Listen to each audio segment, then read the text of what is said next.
नमस्कार, सुप्रभात। मध्य प्रदेश खबरों के साथ मैं हूं रीनू। सबसे पहले बात अमेरिका के मिल्वॉकी शहर में गोलीबारी में करीब 7 लोगों की मौत हो गई है। बियर बनाने की यूनिट में गोलीबारी हुई। पुलिस ने हमलावर को मार गिराया है। हमलावर भी इसी यूनिट का कर्मचारी बताया गया है। यूनिट में करते हैं करीब 600 कर्मचारी। बियर बनाने की दुनिया की सबसे बड़ी यूनिट। मरने वालों का आंकड़ा अभी तक जाहिर नहीं हो पाया है। बियर बनाने की दुनिया की सबसे बड़ी यूनिट है जहां पर हमला हुआ है। तो अमेरिका के मिल्वॉकी शहर में गोलीबारी हुई। गोलीबारी में करीब 7 लोगों की मौत हो गई है। बियर बनाने की यूनिट में ये गोलीबारी हुई है। पुलिस ने हमलावर को मार गिराया है। तो यूनिट में करीब 600 कर्मचारी काम करते हैं। बियर बनाने की दुनिया की सबसे बड़ी यूनिट ये मानी जाती है। यहां पर गोलीबारी हुई। हालांकि गोलीबारी को पुलिस ने मार गिराया है। बड़ी खबर दे रहे हैं अमेरिका के मिल्वॉकी शहर से, जहां पर एक बड़ा घटनाक्रम हुआ। गोलीबारी में करीब 7 लोगों की मौत की जानकारी है। पुलिस ने हमलावर को मार गिराया है। बियर बनाने की यूनिट में गोलीबारी हुई है। मरने वालों का आंकड़ा अभी तक क्लियर नहीं हो पाया है। बियर बनाने की दुनिया की सबसे बड़ी यूनिट ये कहलाती है।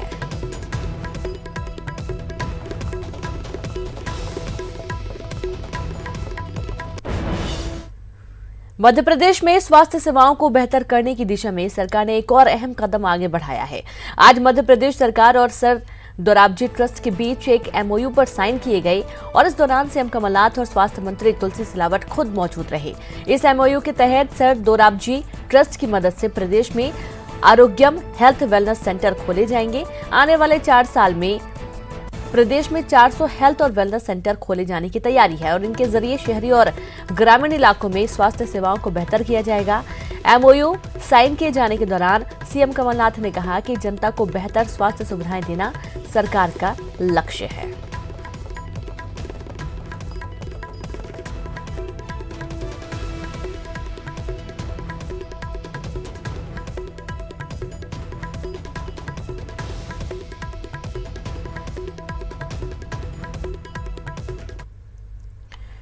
आदिवासियों के विकास के लिए सरकार तमाम योजनाएं तैयार कर रही है, लेकिन उप योजना के तहत विकास के लिए मिली राशि खर्च नहीं हो पाई है।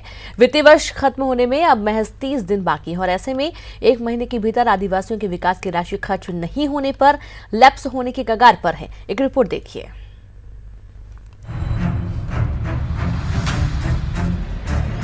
आदिवासी उप योजना के तहत आदिवासियों के विकास के लिए 33,466 करोड़ की राशि आवंटित हुई थी। प्रदेश के 20 जिलों के 89 विकास खंडों में शिक्षा, स्वास्थ्य, रोजगार, प्रशिक्षण के लिए अब तक 33,466 करोड़ की राशि खर्च हो सकी है।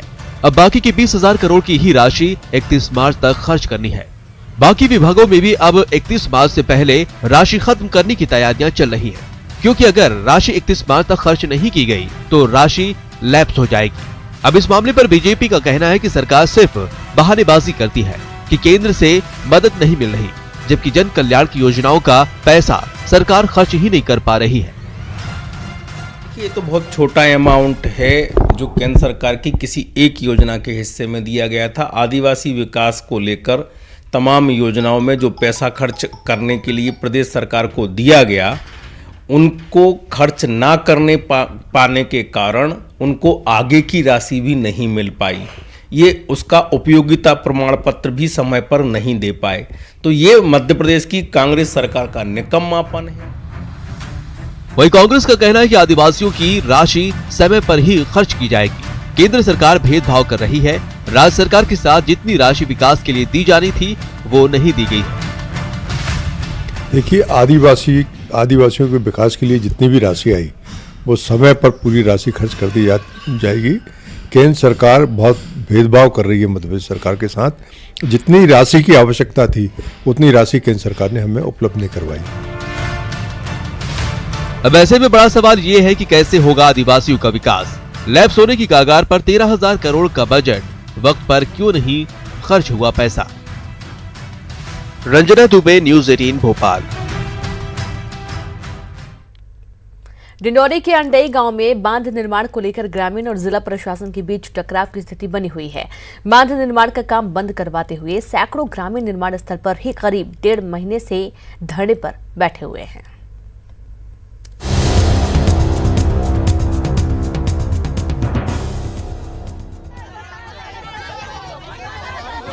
डिंडौरी में डैम निर्माण को लेकर ग्रामीणों और जिला प्रशासन के बीच टकराव की स्थिति बन गई है। बांध निर्माण के काम को ठप करवाते हुए सैकड़ों ग्रामीण पिछले 1.5 महीने से धरने पर बैठे हुए हैं। बांध निर्माण का काम शुरू कराने के लिए प्रशासन की टीम भारी संख्या में पुलिस के साथ मौके पर पहुंची, जिसके बाद हालात और बिगड़ गए। यहाँ पर बंधान नहीं बंधा जाए और यहाँ का जो बंधान बन रहा है इसको निरस्त करा जाए। और ये जो कलेक्टर सर आते हैं, हम लोगों को परेशान करने आते हैं, अपनी सुनता ही नहीं है और लोगों को भड़काता है कि यहाँ पर ये न करो वो न करो। अब जनता कहाँ जाएंगे ये जमीन देकर, कहाँ जाएंगे? ये बंधान हमें नहीं चाहिए। इस दौरान अपर कलेक्टर और पुलिस के साथ ग्रामीणों की नोकझोंक भी देखने को मिली। ग्रामीणों के विरोध के बाद प्रशासन की टीम बैकफुट पर नजर आई। ग्रामीणों का आक्रोश देख अधिकारी और पुलिस बल को खाली हाथ वापस लौटना पड़ा। विरोध के बाद भी अधिकारियों ने बांध निर्माण का काम शुरू करना चाहा तो ग्रामीणों ने अपर कलेक्टर और पुलिस बल को खदेड़ दिया। आज तो हम यहाँ पे अपना पूरा प्रशासन और पुलिस बल लेके पहुँचे हैं। सच कोई कार्रवाई की नहीं गई है और जो गांव वालों की डिमांड है, कुछ लोगों को मुआवजा मिल चुका है, कुछ को नहीं मिला है, तो जिनको मिल गया है उनके नोटिस के चस्पा करने की कार्रवाई कल की जाएगी और उसके आगे के इंस्ट्रक्शंस जैसे आएंगे वैसे किया जाएगा। समनापुर विकास खंड के अंडई गांव में खरमेर नदी पर 348 करोड़ की लागत से विशाल बांध बनाया जाना है, जिसमें करीब 7 गांव डूब क्षेत्र के दायरे में आ रहे हैं। लिहाजा ग्रामीण बांध निर्माण का विरोध कर रहे हैं। प्रशासनिक अधिकारियों की माने तो भू अर्जन की गाइडलाइन के तहत अधिकांश ग्रामीणों को मुआवजा प्रदान कर दिया गया है, जबकि ग्रामीण किसी भी कीमत पर बांध निर्माण के लिए अपनी जमीन देने के लिए तैयार नहीं है। विजय त्रिवेदी, डिंडौरी, न्यूज़ 18।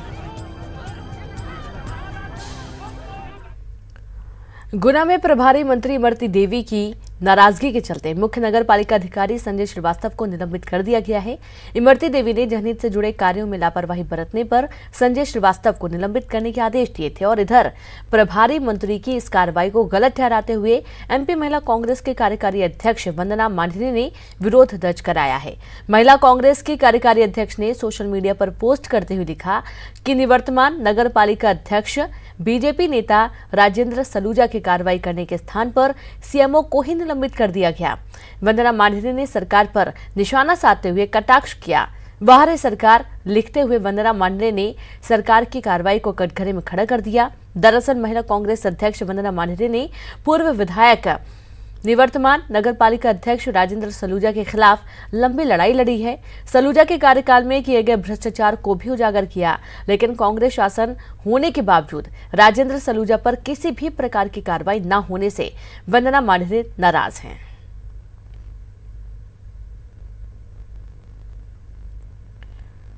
और शिवपुरी से खबर, सिलेंडर फटने से मकान गिर गया, एक की मौत हो गई है, 2 लोग घायल हैं और एक की हालत काफी गंभीर बनी हुई है, ग्वालियर रेफर किया गया है। सतनवाड़ा थाना क्षेत्र के चितोरा की यह पूरी घटना सामने आई है। बड़ी खबर दे रहे हैं शिवपुरी से, जहां पर सिलेंडर फटने से मकान गिर गया और इस हादसे में एक की मौत हो गई है, 2 लोग घायल बताए गए हैं और इनमें से एक की हालत काफी नाजुक बताई जा रही है। सतनवाड़ा थाना क्षेत्र के चितोरा की ये पूरी घटना सामने आई है।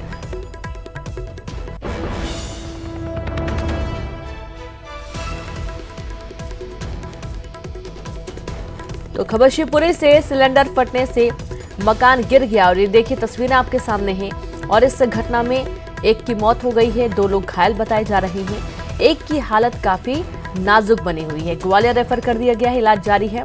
और आप ये तस्वीरें भी देखिए, देर रात की तस्वीरें, जब सिलेंडर फटा तो पूरा मकान भर कर गिर गया और तुरंत पुलिस मौके पर पहुंची, दमकल विभाग की टीम मौके पर पहुंची। सिलेंडर फटा तो आगजनी की भी घटना हुई, आग को बुझाया गया यहाँ पर और जितने भी लोग थे उन्हें इस मलबे से बाहर निकाला गया, लेकिन इस दौरान देखा गया कि एक की मौत हो गई है, 2 लोग काफी घायल हो गए हैं, एक की हालत नाजुक भी बनी हुई है, इसलिए उसे ग्वालियर रेफर किया गया है। तो बड़ी खबर शिवपुरी से, सिलेंडर फटा, क्या था, लीकेज हो रहा था, कैसे पूरा हादसा हुआ है, जांच का विषय बना हुआ है, पुलिस मामले की जांच में जुटी हुई है। तो देर रात यह हादसा हुआ, सिलेंडर फटने से मकान गिर गया, एक की मौत हो गई है, 2 लोग घायल हैं, एक की हालत नाजुक बनी हुई है। देर रात का ये पूरा मामला सामने आया है। तो सतनवाड़ा थाना क्षेत्र के चितोरा की यह घटना सामने आई है और संवाददाता अशोक जुड़ गए हैं। अशोक, कैसे फटा सिलेंडर, क्या कोई लीकेज था? आपको बता दूं, ये पूरा मामला देर रात का है। उस वक्त ये रावत परिवार के लोग अपने घर में खाना बना रहे थे, तभी अचानक सिलेंडर में से लीकेज हुआ, जिससे महिलाएं तो बाहर आ गई। जब पुरुष घर में अंदर देखने को गए, उसी समय सिलेंडर में ब्लास्ट हो गया और जो मकान से छत थी वो गिर गई, जिसमें दबने से एक व्यक्ति की मौत हो गई है। 2 लोग गंभीर रूप से घायल हुए थे, जिन्हें जिला चिकित्सालय लाया गया था, जहाँ से गंभीर हालत के चलते एक व्यक्ति को ग्वालियर रेफर किया गया है। जी, यानी कि सारे पुरुष हैं। तकरीबन कितने लोग थे घर में अशोक, और क्या पूरा मकान गिर गया है या एक हिस्सा गिरा है? देखिए, मैं आपको बता दूं कि खाना तो महिलाएं बना रही थी, लेकिन जब सिलेंडर में से लीकेज उनको लगा तो वो बाहर आकर के उन्होंने अपने पुरुष सदस्यों को बताया। तो महिलाएं बाहर थी और पुरुष अंदर गए थे, 3 लोग अंदर गए थे। तभी अचानक सिलेंडर बहुत बुरी तरह ब्लास्ट हो गया और पूरा मकान ही ढह गया है, और उसमें दबने से एक की मौत हुई है, 2 घायल हुए हैं। जी बिल्कुल, 2 लोग घायल हैं और कहा जा रहा है कि हालत काफी नाजुक बनी हुई है। ग्वालियर रेफर किया गया है? हाँ बिल्कुल, एक व्यक्ति की हालत काफी नाजुक है, तो यहाँ जिला चिकित्सालय में प्राथमिक उपचार के बाद ग्वालियर रात में ही रेफर कर दिया गया था। जी, शुक्रिया अशोक जानकारी के लिए। तो सुना आपने, महिलाएं खाना बना रही थी और जैसे उन्होंने देखा कि गैस में लीकेज है, तुरंत अपने घर में जानकारी दी और जब यहाँ पर युवक आए देखने के लिए और इसी दौरान सिलेंडर ब्लास्ट हो गया। 3 युवक मलबे में दब गए, एक की मौके पर ही मौत हो गई है, 2 की हालत नाजुक बनी हुई है। और यहाँ पर वक्त एक ब्रेक का है, हम जल्द हाजिर होंगे।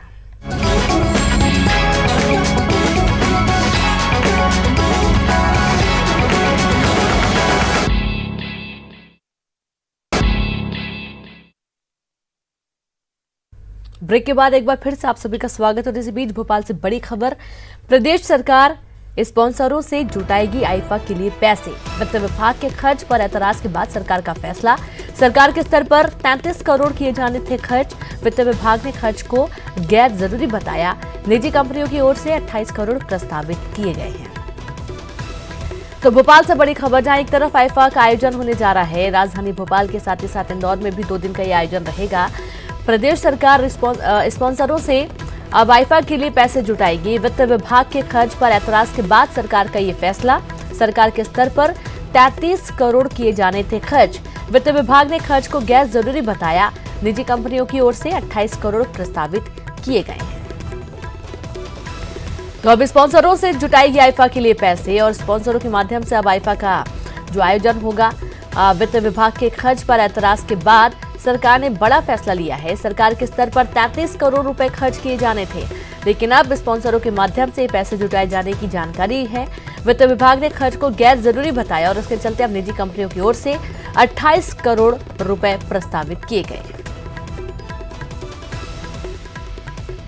तो बड़ी खबर भोपाल से, जहां एक तरफ विपक्ष भी निशाना साध रहा है, हमलावर है आईफा को लेकर, तो वहीं सत्ता पक्ष काफी उत्साहित है कि प्रदेश में पहली बार आईफा का आयोजन मध्य प्रदेश में होने जा रहा है और इसके लिए सरकार को 33 करोड़ किए जाने थे खर्च सरकार के स्तर पर, लेकिन वित्त विभाग ने खर्च को गैर जरूरी बताया है और वित्त विभाग के एतराज के बाद अब स्पॉन्सरों के माध्यम से 28 करोड़ रुपए प्रस्तावित किए जाने की जानकारी निकल कर आई है। यानी कि अब स्पॉन्सरों के माध्यम से आईफा के लिए रुपए जुटाए जाएंगे।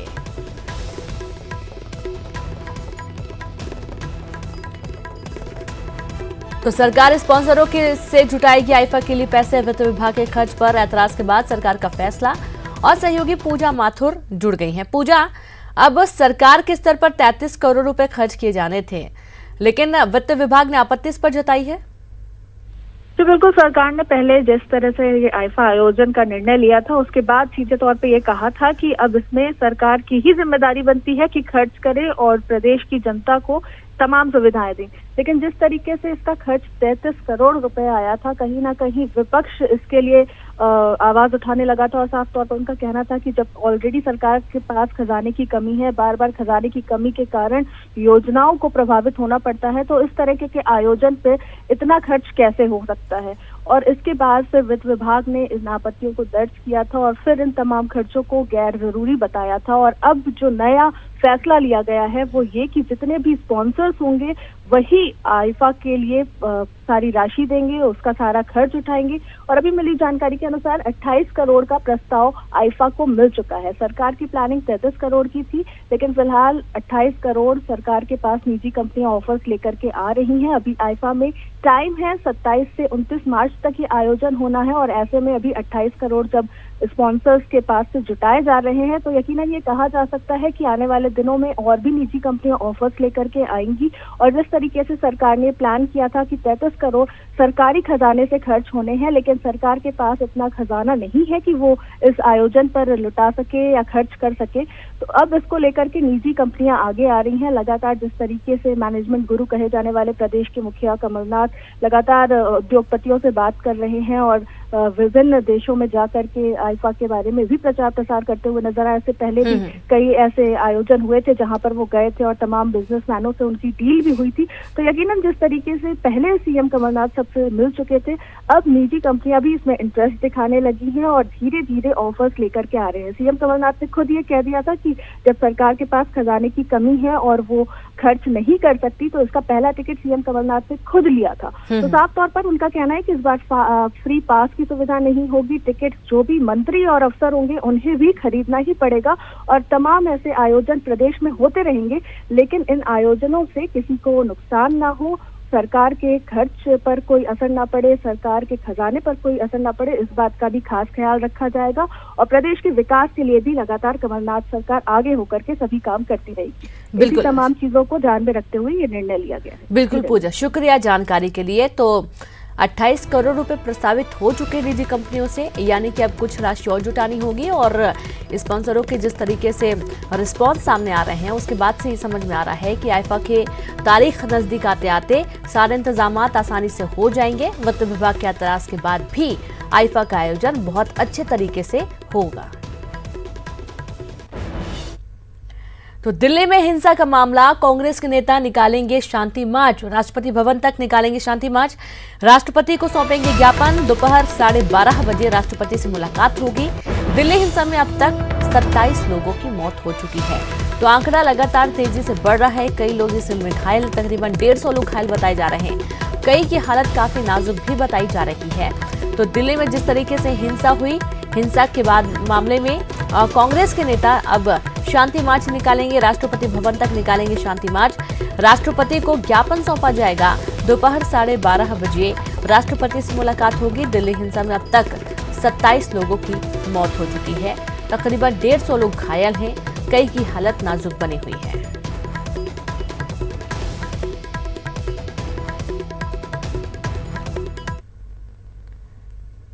और बात करते हैं सिंगरौली की, जहां के किसानों के लिए राहत और मुनाफे की खबर आई है। एक रिपोर्ट देखिए।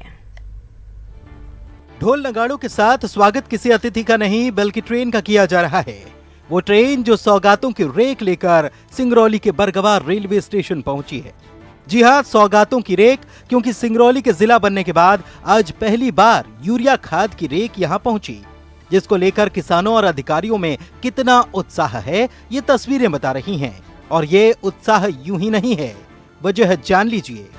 अब आने पर फायदा है इसलिए कि जो मार्केट में दुकान पर धर लेते हैं वो जो 400 का है वो 500 कीमत पर जाता है, तो वो 100 रुपये आपके किसान के लिए बचत है। परेशान भी रहते हैं। यूरिया DAP है, ये सब में से ये एक बार में नहीं मिलता, 4 बार जाते हैं। ठीक सुना आपने।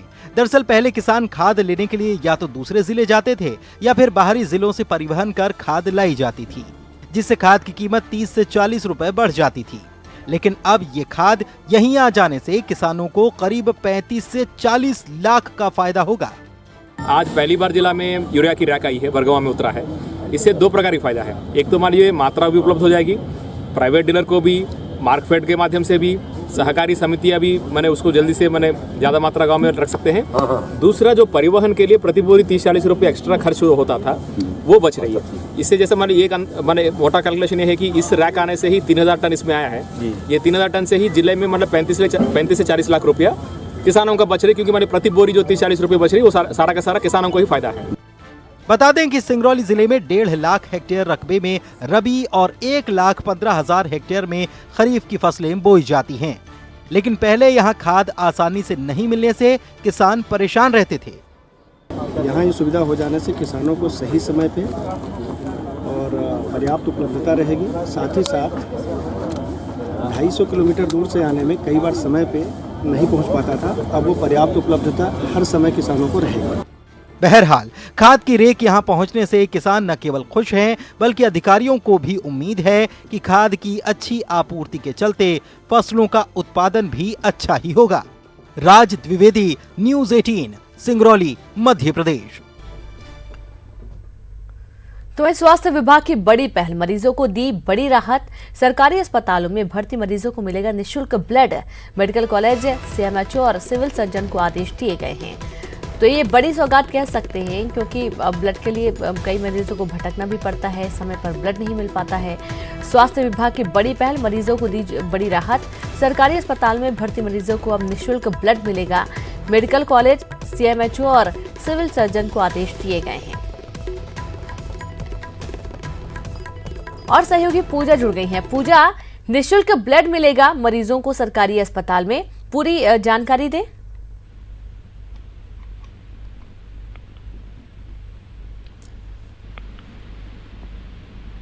जी पूजा, मरीजों को एक बड़ी राहत देने जा रही है सरकार। तो शायद पूजा तक आवाज नहीं पहुंच पा रही है। कह सकते हैं कि स्वास्थ्य विभाग की बड़ी पहल है, क्योंकि कई मरीज होते हैं जिनको ब्लड या तो समय पर मिल नहीं पाता या तो बहुत ज़्यादा महंगा होता है, जिस वजह से मरीज ब्लड की कमी के चलते कई बार जान भी चली जाती है। तो सरकारी अस्पतालों में ज़्यादातर देखा जाता है कि जो गरीब तबके के लोग हैं वही पहुंचते हैं, और तमाम सुविधाओं के बावजूद कई सारी ऐसी चीज़ें होती हैं जो नहीं मिल पाने पर समय पर लोगों की जान पर भी बनाती है। तो स्वास्थ्य विभाग ने एक बड़ी पहल की है। जिस तरीके के आंकड़े सामने आते हैं उसके आधार पर मरीजों को एक बड़ी राहत देने की कोशिश की गई है। ब्लड निःशुल्क मिलेगा मरीजों को, सरकारी अस्पताल में मरीजों को निःशुल्क ब्लड मिलेगा, और इसके चलते बहुत राहत तो होगी ही होगी, लोगों की टेंशन भी कम होगी। और इसी के साथ इस बुलेटिन में इतना ही। एक छोटे से ब्रेक के बाद छत्तीसगढ़ की खबरें। नमस्कार।